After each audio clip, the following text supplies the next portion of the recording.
Hello, Tesla. So, ayun na nga guys, isang mapagpalang araw po sa lahat.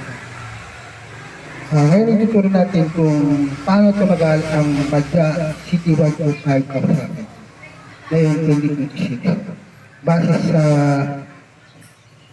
GBT at aking kalagsan. Pero bago natin simulan ang ating tutorial, kung hindi ka pala sa channel ko, please subscribe my channel, like and share, and hit the bell para updated ka sa video ng lahat ng nagawa ko. Welcome to my channel, Alpha Home Team. So, ayun nga guys, simulan natin. Ginawa ko itong tutorial na to kasi maraming tao na busy, hindi naman nanonood ng mga video ko. Kaya ginawa natin na tutorial by voice over. Una sa kanon, habang pinapakinggan niyo itong aking tutorial, may natutupunan kayo sa aking tutorial. Hindi na kailangan na ipakita ko pa kung paano. So yun nga guys, simulan natin. Pwede tayo mag-2 weeks niya.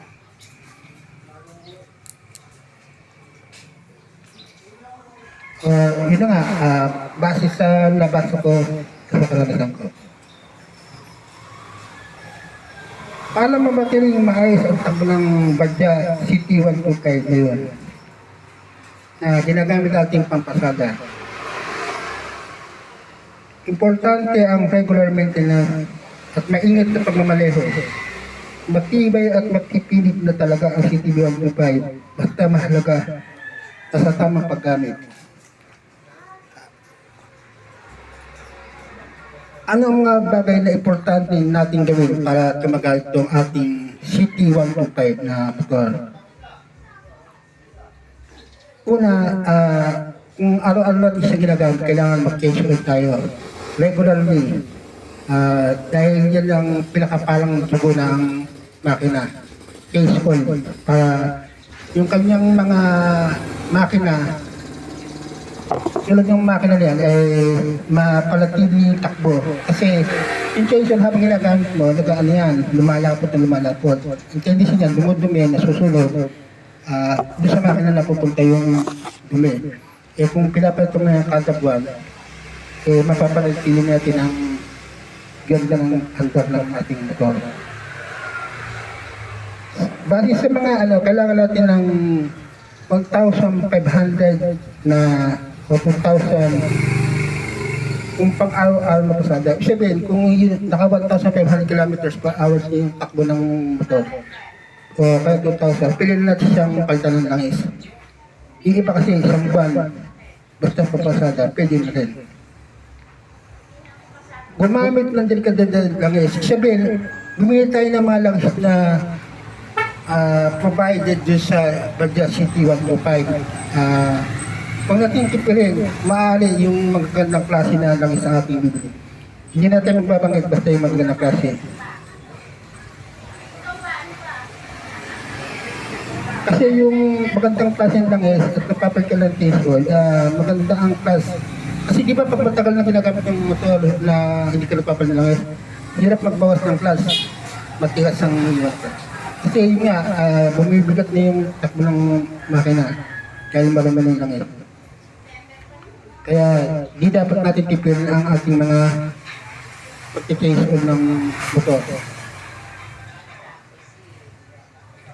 Sa naman, sa kadena, tulad dito sa Bulacan, laging may ilog, dapat ilagyan natin siya ng grasa o yung provides na langis para maganda yung yamaloob na langis o kaya yung hindi gamit ng langis na pinaggamitan na pwede bumili tayo ng langis na yung papahid natin.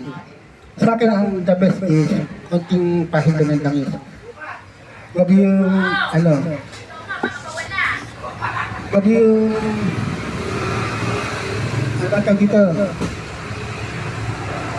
kung yung sobrang dami, basta mapahilan lang siya yung pinaka-roller niya. Yun ang maganda. Tapos, ganda yun. Yung iba kasi, pwede rin grasa. Sa akin, hindi ko na-advise yung grasa. Kasi wag na ilagyan natin grasa, titigas yung takbo niya. Tapos, minsan na ano ng buhangin, hirap nilinisin pagka dumikit na yun. Dito din lang nawawasawat lang ng tubig yun kung sakali. Tapos, lagyan mo na lang ulit. Sana naiintindihan niyo yung ang sinasabi ko. Sige, next na tayo.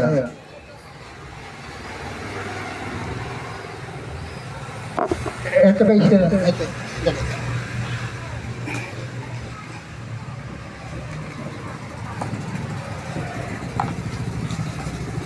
Ito ba yung ito ba yung ano niya, kadena niya, di ba? Once na nilagay mo siya ng grasa, kakapal yung kanyang buhangin. Tapos, titigas. Ang tennis niyan, hirap humila yung kanyang makina. Sobrang kapal ng ng buhangin. Dito lang linisin mo lang siya, sabunin mo, lagyan mo ulit. Maganda yung hila. Maraming maganda lahat ang ilinis yung motor. Para maganda rin siyang takbo.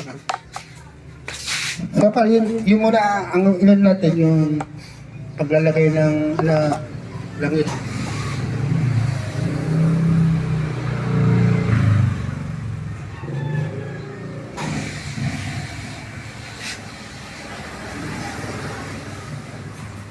Una natin talaga yung paglalagay na lang is every 1,500 to 2,000 kilometers o buwan. Tapos, sa kabila naman, yun nga, lagi natin sinilinisin tapos, kahilan ko kasi lang is, yung iba gusto grasa, kayo masusunod kung ano gusto nyo makagawa sa kabila.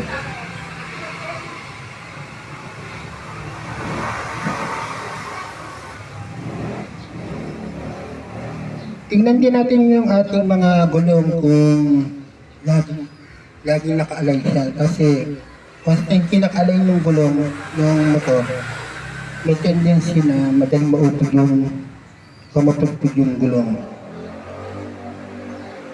Kaya bibisip tayo natin yung gulong kung nakapantay ba siya o hindi.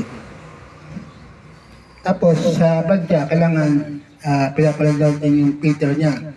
Kasi pag hindi ka nagpapag ng filter, mura lang naman yun. Kasi dun sinasalay lang Tapos pag hindi pinapalitan, masisira yung niya. Hindi dadali yung langis patungo dun sa makina. Dahil nababara ng filter. Kaya sa badya, kailangan lagi tayong papalit ng filter. Mura lang naman yun. Yes. Tapos kung unang takbo, dapat pinapainit mo na natin motor, girahin natin, huwag yung starter kagad. Para medyo magandang takbo at hindi yung kabubukas lang sa umaga, kakto kagad, tapos hindi kagad. Hindi dapat, start mo muna natin mga 2 minutes o 1 minute o 30 seconds na naka-online yung makina. Maganda yung apak ng cabin natin. Smooth yun. Tapos, ano ba mga maganda na dapat gawin para ma-maintenance natin yung kagandahan ng andar ng motor? Check natin yung preno kung makagat ka. Kasi valid sa driver, kailangan importante yung preno para maano natin yung maintenance natin. Lalo, kasi natin ang dala natin at public service tayo, dapat lagi kinecheck yung preno. Clutch cable, yung clutch cable ito, kailangan maayos din. Baka sobrang tigas, kung hindi natin alam yung pag-adjust ng clutch line na clutch. Ito, yung kable, kung hindi tayo marunong, ay pagawa natin sa expert, kung yung tayo ang gumagawa. Nakatipid nga tayo, pero masisira naman ang ating motor. Dapat, bigay natin kung okay lang normal sa'yo. Depende sa kung normal yung clutch lining. Pero pag hindi naman, dapat dandan lang siya. Pero iba kasi, ito yung malambot lang. Sa akin hindi gusto yung normal lang, medyo matigas. Dahil pagka sobrang lambot, pag matraffic, biglang lumamatay yung makina. Kaya depende rin sa taong gumagamit sa pag-adjust ng clutch lining o couple. spark plug. Yan. Hindi naman kailangan magpalit tayo ng spark plug. Kung okay pa naman niya kasi hindi naman yun malakas sa spark plug yung Badawat 250. Maganda ang ano niyan, klaseng motor yan eh. Matipid sa spark plug, hindi pa siya sa nagbabala ang spark plug niya. Battery, check your battery. Yan guys. Huwag kayo magdagdag ng ilaw o mga ano na hindi naman dapat nakabukod yung ilaw niyan. Mga ano, kusina, mga ano.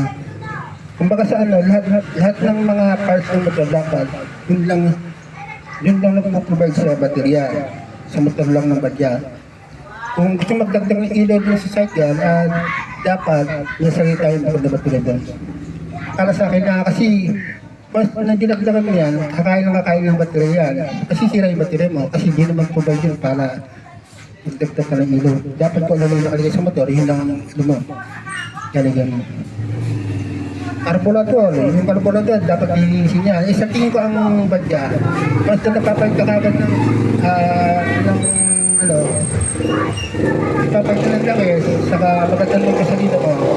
Hindi basta-basta yung carburetor dito niya.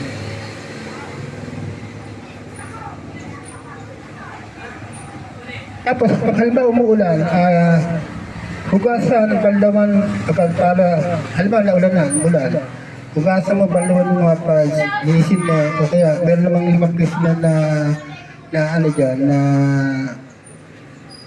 car wash, ay hugasan mo na.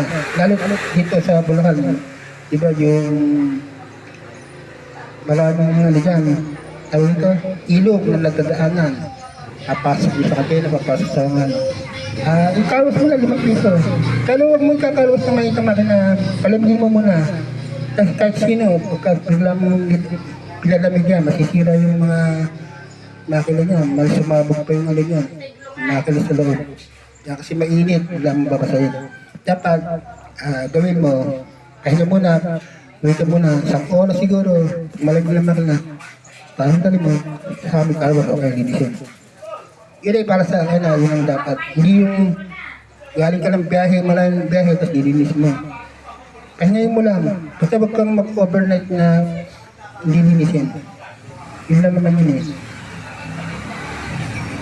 Iwasan din yung overloaded na umaali, kung ano lang yung maximum na nakalagay dyan sa motor, yun lang ang bike. Kasi pag over sakay, napoprosalit ng makina, kahit naman sino, di ba, pagka overloaded, dapat, hindi naman dapat na, kung ano lang yung capacity ng hinihingi ng motor, na dyan naman sa, yun lang dapat, huwag sobra doon. Kasi yung hatak niya, maaaring masira, magbago. Tapos,